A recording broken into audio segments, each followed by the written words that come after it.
A very good afternoon children. How are you? Okay, in the last lecture मैंने आपको कहा था reading के लिए लेसन नंबर 1. So आज लेसन एक्सप्लेन करते हैं. Now come to the page number 5. 5 page number is the introduction of this chapter. Growing up. Growing up यानी कि जब बच्चा बड़ा होता है तो वो छोटे से बड़े होने के बीच में ऐसी कई चीज़ें अपने हैबिट्स, गुड हैबिट्स और बैड हैबिट्स सीखता है ना. तो उन्हीं गुड हैबिट से रिलेटेड एक चैप्टर आपका है. Chapter name is learning to share. What is the sharing? Sharing वो चीज़ जो आप अपनी ज़रूरतें, अपनी चीज़ें किसी और के साथ शेयर करते हो. सपोज अपनी बातें अपने पेरेंट्स के साथ शेयर करते हैं, है ना. जो आपकी अच्छी अच्छी चीज़ें होती हैं, अच्छी यादें होती हैं, अच्छे इंसिडेंट्स होते हैं, आप अपने फ्रेंड्स के साथ शेयर करते हैं. जो खाने पीने की चीज़ होती है वो आप अपने भाई बहनों के साथ शेयर करते हैं. उसी तरह कुछ ऐसे लोग भी होते हैं हमारी सोशल सोसाइटी में जिन्हें हमारी हेल्प की बहुत ज़रूरत होती है, यानी कि उनके पास बहुत ज़्यादा वो इस्टेब्लिश नहीं होते हैं, हम उनसे ज़्यादा अच्छे हैं इसलिए हम उनकी हेल्प करते हैं, उनसे अपनी चीज़ें शेयर करते हैं. फॉर एग्जाम्पल जैसे सपोज आप किसी अनाथालय में गए. अनाथालय यानी ऑर्फनेज, जहाँ अनाथ बच्चों को रखा जाता है जिनके पेरेंट्स नहीं होते हैं, है ना. तो उन्हें आप अपने टॉयज़ शेयर कर रहे हो, किताबें शेयर कर रहे हो, अपने कपड़े शेयर कर रहे हो, नई चीज़ें ले जाके उनको दे रहे हो. तो ये आपके लिए बहुत ही हैप्पीनेस का काम है, यानी आपको ये इससे चीज़ों से खुशी मिलती है. Now the introduction of there readers. Our family is important to us. हमारा परिवार हमारे लिए बहुत ज़रूरी है. Family member love us, care for us, play with us and support us. हमारी फैमिली से हमें प्यार मिलता है, केयर करती है हमारी फैमिली, हम उनका खेलते हैं और अच्छा टाइम स्पेंड करते हैं. In this theme you will read the story and poem related to family. इस जो यूनिट है उस यूनिट में आपको एक चैप्टर और एक पोएम है लास्ट ईयर की तरह ही, तो आपको इस चैप्टर के अकॉर्डिंग पढ़ना है. Now come to the reading junction, page number 7. In reading junction the read these lines. Sharing brings joy and happiness to everyone. यानी कि जो शेयरिंग होती है, अपनी चीज़ें, अपनी भावनाएं किसी से बांटना आपके लिए खुशी का कारण बनती हैं. Let us read a story about the 4 sisters who experienced the joy of sharing one Christmas morning. ठंडी का समय है और क्रिसमस का टाइम है. ये 4 सिस्टर्स की कहानी है जिनको उनकी मदर ने शेयरिंग क्या होता है और शेयरिंग से कितनी खुशी मिलती है ये सिखाया. So let's see the story.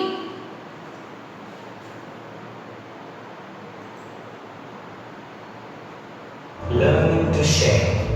Sharing brings joy and happiness to everyone. Let's listen to a story about 4 sisters who experienced the joy of sharing one Christmas morning. Christmas was approaching. There was a festive mood in the air. Mama was due home any moment. Meg got up to light the lamp. Jo picked up her slippers and brought them nearer to the blaze. They are quite worn out. Mama must have a new pair. I'll tell you what we'll do, said Ben. Let's each get her something for Christmas. Okay student, the story यहाँ से start होती है कि Christmas का time होता है. Christmas के day पर approaching there was a festive mood in the air. Mamma was due to an important. Meg got a light the lamp, यानी कि जो मेग होती है सिस्टर का नेम है, वो लाइट, जो लैम्प होती है उसमें लाइट जलाती है. जो picked up the slipper and brought them nearer to blaze. blaze का मीन्स होता है जो आपकी फायर होती है, जिसे आपने वीडियो में देखा होगा. इस टाइप की जो फायर होती है उससे लौ जो निकलती है हम उसे कहते हैं blaze. यानी ये सभी सिस्टर्स अपनी मदर के लिए सरप्राइज गिफ्ट की प्लानिंग कर रही थी. And not get anything for ourselves. Meg announced. I will get her a nice pair of gloves. Army shoes, Cried Jo. handkerchiefs. Said Ben. I may get her a little bottle of cologne. I'm not sure. Added Amy. ठीक है, इन चारों sisters ने ये decide किया कि Christmas के time पर ये अपने लिए कोई गिफ्ट नहीं लेंगी और किसके लिए गिफ्ट परचेस करेंगी, अपनी मम्मा के लिए. सो मेग ने अनाउंस किया कि वो अपनी मम्मा के लिए the nice pair of gloves. Gloves means हाथ में जो दस्ताने हम पहनते हैं, तो उसका एक पेयर खरीदेगी। आर्मी स्ट्रोस क्राइड, यानी कि वो बहुत ही ज़्यादा खुशी से उछल पड़ी।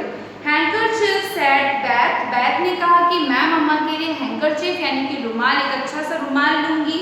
मे I get her a little bottle of cologne, I am not sure, added the many, यानी कि उसकी एक सिस्टर ने कहा कि मैं मम्मा के लिए क्लॉन्स बॉटल यानी कि परफ्यूम, जो सेंट हम लगाते हैं ना, परफ्यूम की बॉटल परचेस करूँगी। Now next. Next day, when Mama was out, the girls went shopping. By the time Mama came home in the evening, they had the gifts ready. On Christmas morning, the girls woke up to beautifully covered books under their pillows. Joe's book was crimson, Meg's was green, Amy's was blue, and Beth's was white. The girls were delighted. They ran down to thank their mother for the gifts. Merry Christmas, Mama. Thank you. Okay, जब अपनी मम्मा के साथ जो sisters थी ये लोग shopping पे गई और शॉपिंग से वापस आने के बाद ये लोग अपने अपने रूम में जाकर सो गई। जब सोकर ये लोग उठी तब इन्होंने क्या देखा कि इनके पिलोज मीन्स इनकी तकिया के नीचे बहुत सारी बुक्स रखी हुई थी। बुक्स यानी कि गिफ्ट्स रखे थे और वो डिफरेंट टाइप्स थे। उनके गिफ्ट्स क्या थे? जो को बुक मिला था वो क्रिम्सन कलर का था। क्रिम्सन कलर मीन्स जो रेड से थोड़ा सा ज़्यादा गाढ़ा होता है। Meg was a green, Meg का जो गिफ्ट रैपर था वो ग्रीन कलर का था। Amy was a blue, Amy का गिफ्ट रैपर ब्लू कलर का था। And the band was white, band का जो गिफ्ट रैपर था वो वाइट कलर का था। The girls was dilated, dilated means बहुत ज़्यादा खुश हो गई। They ran out to thank their mother for the gift. Merry Christmas, Mama. Thank you for the books. They all cried in the chorus. है ना? Chorus का means मुझे कई बच्चों ने पूछा था, तो chorus मीन्स होता है जब हम एक साथ मिलकर किसी या तो गाना गाते हैं या तो एक साथ कोई चीज़ बोलते हैं, उसे chorus कहते हैं। Now continue. For our books. They all cried in chorus. Mama was both surprised and touched. She smiled with her eyes full. She looked at each present and read the little notes the girls had written. She wore the slippers and put the new handkerchief in her pocket, well scented with Amy's cologne. Lastly, she put on the nice gloves. Okay, फिर उसके बाद मम्मा ने क्या किया? मम्मा ने अपने जो daughters उनके लिए गिफ्ट्स लेकर आई थी, हैंकरचीफ, स्लीपर, क्लॉन, ये सभी चीज़ों को वियर किया और उसके बाद जो ब्रेकफास्ट टाइम, उस ब्रेकफास्ट टाइम में अपनी चारों बेटियों के पास आकर वो बैठ गई। Merry Christmas, my children. Now, I would like to tell you something before we begin our breakfast. Not far away from here lies a poor woman with a newborn baby. There are 6 children, and the oldest boy came to tell me that they were dying of hunger and cold. My girls, will you give them your breakfast as a Christmas present? The girls were very hungry. For a minute, no one spoke. Then suddenly, Joe exclaimed, I'm so glad you came before we began. उनकी mom breakfast के time पर उनसे क्या कहती हैं कि बच्चों, mama was both surprised to touch a smile. Merry Christmas to my children. Now I would like to tell you something before you begin our breakfast. यानी कि मम्मा ने बच्चों को क्रिसमस, मैरी क्रिसमस विश किया। उसके बाद कहा कि हम ब्रेकफास्ट स्टार्ट करने से पहले एक चीज़ मैं आपको बताना चाहती हूँ। Not far away from here lie a poor woman with a newborn baby. यानी कि यहाँ से ज़्यादा दूरी पर नहीं, लेकिन एक बहुत ही गरीब औरत रहती है जिसने अभी अभी एक नए बच्चे को जन्म दिया, एक छोटे से बच्चे को जन्म दिया है। There are 6 children, उसके 6 बच्चे हैं। And the oldest boy came to tell me that they were dying to hunger and a cold. यानी कि जो उसका सबसे बड़ा बेटा है वो मेरे पास आया और उसने मुझसे कहा कि हम लोग भूख से, हंगर मीन्स भूख, और ठंड से मर रहे हैं। My girls will you give them your breakfast as a Christmas present? मम्मा ने उनसे पूछा, क्या तुम अपना ब्रेकफास्ट उन बच्चों से शेयर करना चाहोगी as a Christmas gift?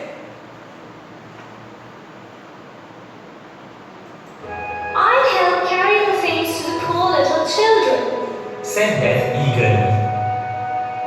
I shall take the cream and the muffins. Added Amy, heroically giving up her favorite food. Meg was already packing the mashed potatoes and cheese into a big basket. I thought you'd do it. Said Mama, smiling. We will have bread and milk for breakfast and make it up at supper. She looked at the girls and felt proud of them. Soon, they reached the room where the poor family was staying. It had broken windows and there was no fire. Okay, इसके बाद the girls was very hungry. For a minute, no one spoke. यानी कि जो बच्चियां थी वो काफी ज्यादा भूखी, इसलिए थोड़ी देर तक तो उन्होंने कुछ भी नहीं कहा. Then suddenly, जो एक लड़की जिसका नाम था, जो exclaimed, "I'm glad you came before we began." उसने अपनी मॉम से कहा कि मैम मैं बहुत ज़्यादा आभारी हूँ आपकी कि आपने ब्रेकफास्ट शुरू करने से पहले हमें ये चीज़ बता दी. I will help carry the things to the poor little children, said Beth eagerly. यानी कि बैथ ने भी कहा कि मैं जो छोटे बच्चे हैं उनके लिए अच्छी अच्छी चीज़ें लेकर चलूँगी. I shall take the cream and the muffins. Muffins आप लोगों ने कई स्टूडेंट्स ने पूछा था. मफिन्स का मतलब होता है जो छोटे छोटे बिस्किट्स होते हैं. Added Amy, heroically giving up her favorite food. यानी कि एमी ने अपना जितना फेवरेट खाने का सामान था, फूड था, वो सब पैक कर लिया. Meg was already packing the mashed potato. Mashed potato यानी कि जो कुचले हुए आलू रहते हैं. And the cheese into a big basket. I thought you had do it, said Mama, smiling. उनकी मम्मा ये सब देखकर बहुत ज़्यादा खुश हुई. We will have bread and milk for breakfast. और उन्होंने बच्चियों से कहा कि हम ये सारा जो अच्छा खाना है वो उनके लिए पैक करते हैं और हम अपना क्रिसमस का ब्रेकफास्ट सिर्फ ब्रेड और मिल्क को कंप्लीट करते हैं. And make it up at super. She looked at the girls and felt proud of them. उन्होंने अपनी बेटियों को देखा और उन्हें अपनी बेटियों पे काफ़ी ज़्यादा प्राउड यानी कि गर्व फील हुआ. Soon they reached the room where the poor family was staying. Each had a broken window and there was no fire. अभी आपने वीडियो में देखा था ना कि broken window यानी कि टूटी हुई खिड़कियाँ थी और यहाँ पर किसी भी तरीके की कोई आग यानी कि ठंड का टाइम है लेकिन किसी भी तरीके का कोई फायर नहीं जल रहा है. Now continue the story. The bedclothes were ragged, on which a sick mother and a widow.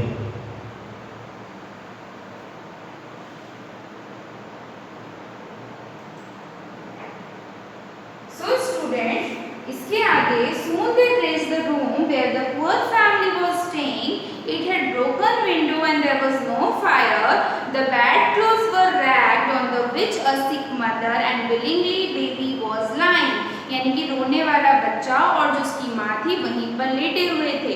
A group of pale hungry children crouched under one old quilt trying to keep warm. यानी कि एक छोटी सी जगह पर, एक गंदी सी जगह पर वो सारे बच्चे एक साथ बैठ के अपने आप को ढककर एक दूसरे को गर्मी देने की कोशिश कर रहे थे.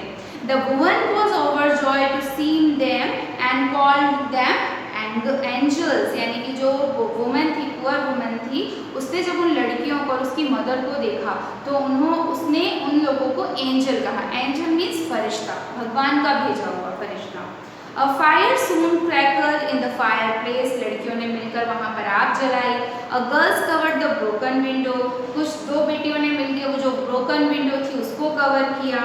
And the old hats and cloth, Mama gave the woman tea and gruel and comfort her. यानी कि मम्मा ने लेडीज को वो चीज़ खाने पीने के लिए दी जिससे उसकी बॉडी में गर्मी आए और उसकी तबीयत ठीक हो. The girls fed the children. चारों बहनें मिलकर उन बाकी बच्चों को खाना खिलाने लगी. How the big eyes started and the frosted lips smiled. यानी कि वो सब उन बच्चों को खाता देखकर और खुश देखकर बहुत स्माइल करने लगी. It was the unforgettable यानी कि ना भूलने वाला क्रिसमस डे उनके लिए बना. So students, हमेशा आपको दूसरों से शेयरिंग करना चाहिए, जिनको आपकी मदद की ज़रूरत हो उनकी मदद करनी चाहिए। हमें इस स्टोरी से मॉरल मिलता, मॉरल मतलब सीख, है ना। इस स्टोरी से आपको क्या मॉरल मिला कि हमेशा हमें शेयरिंग आना चाहिए। शेयरिंग अपने भाई बहनों के साथ, अपने पेरेंट्स के साथ, अपने नेबर्स के साथ और अपने फ्रेंड्स के साथ, और ऐसे लोग जिन्हें सोशल लाइफ में, सोसाइटी में आपकी ज़रूरत है, उनकी हेल्प करनी चाहिए। Have a nice day.